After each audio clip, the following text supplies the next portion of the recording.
so there is a situation taking place between DRC, Uganda, Kenya, and Rwanda, and generally East Africa.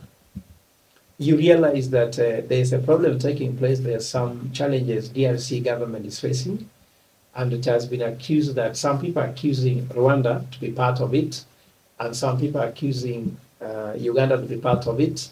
Currently, the President of the Republic of Kenya, William Ruto, happens to be the chair of the East African community, and therefore he needs to share this and bring peace and unity. Remember, there's a time he appointed Uhuru Kenyatta to be the ambassador for peace in this region to try to negotiate peace, the one he did in Ethiopia. And Uhuru Kenyatta gave good results on that.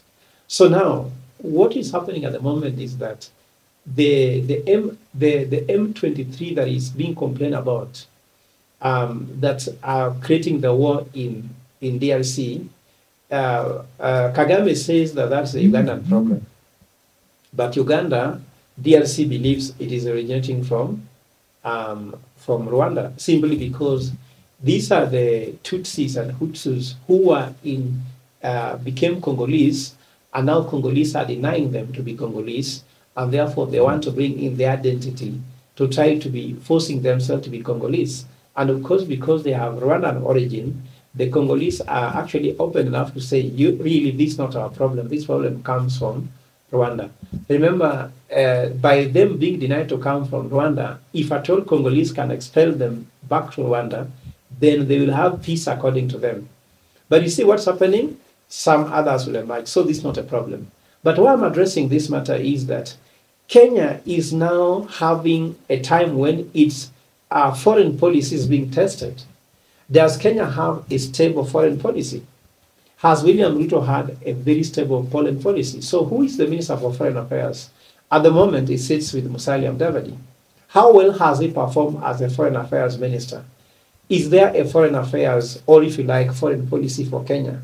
As opposed to, even if you include the fiscal policy, no. It's not been stable. William Ruto has been very unstable with his pronouncements. Sometimes it looks like he's in bed with Uganda. Remember when he went there with Uganda with Raila Odinga, when Raila Odinga was supposed to unveil his candidature for the AUC. And now look at, sometimes he wants to talk to Kagame. And at the moment also Raila Odinga's candidature for AUC is at stake.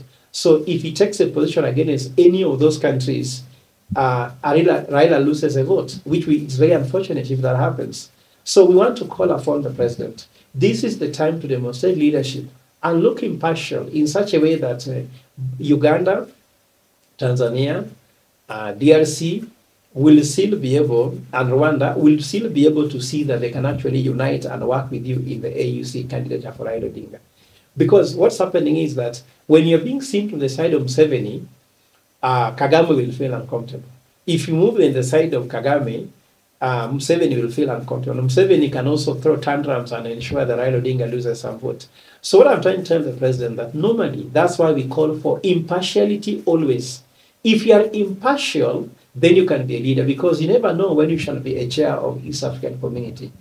I want to ask Kenyan government, the Kenya Kwanza government, there's a high time you come up with a foreign policy, how you relate with each and every one of your neighbors, so that when moments come like this, it does not happen. But the very fact that the Kenyan embassy has been attacked in DRC and burnt into fire and some property looted, it just evidence that Kenyan government is seen not to be impartial.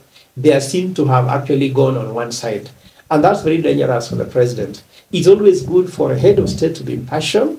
And I want to tell the president, the same ego, hubris that you do against Kenyans, you cannot take them to East African community. Remember, Rwanda is a sovereign state.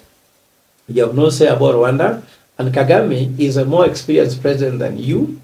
And Kagame doesn't fear you. And Kagame can take a position against you if he wants to.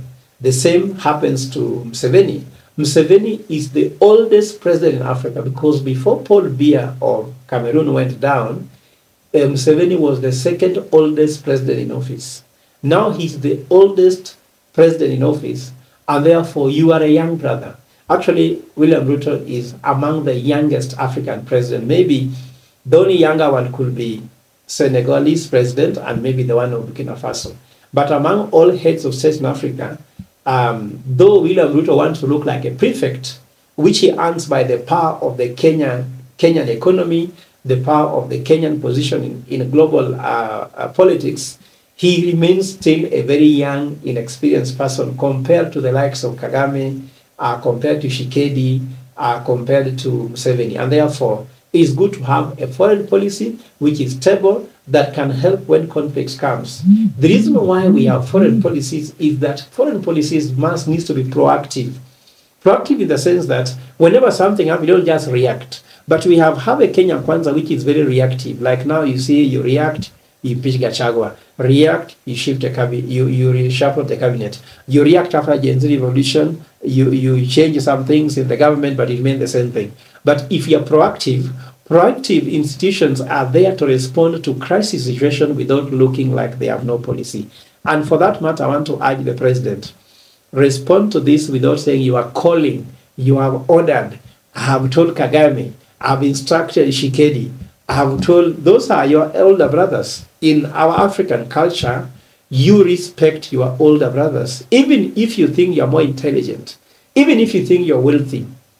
The economic power of Kenya should not make you prefect over Rwanda. The economic power of Kenya should not make you prefect over Uganda and even DRC. Remember, the problem that is actually affecting DRC is not so much to do with what you are seeing.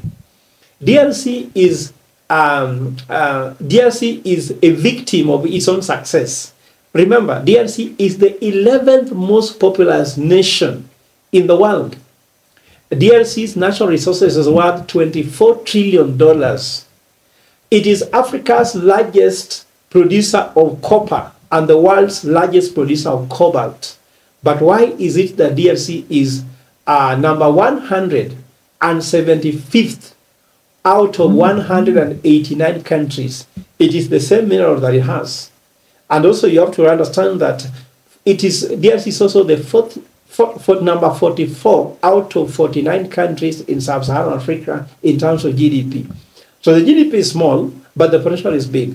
Now, what you need to do is stabilize it. President Uhuru Kenyatta tried to bring DRC into East African community so that we can have a 400 million market. And what advantage that has if we bring peace together? So focus on peace, don't focus on who is right between Rwanda, Uganda, DRC. Focus on peace. And this is when you need Solomonic thinking, because Solomon was able to separate the world between two women.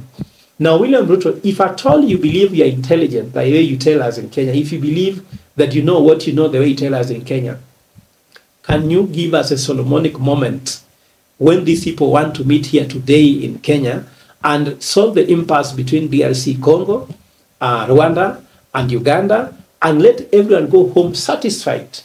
And then we can have peace in this part of the country. Because why even other development partners abroad are investing in Kenya is because the Kenya has been known as a beacon of hope, the beacon of peace in the Horn of Africa. Thank you.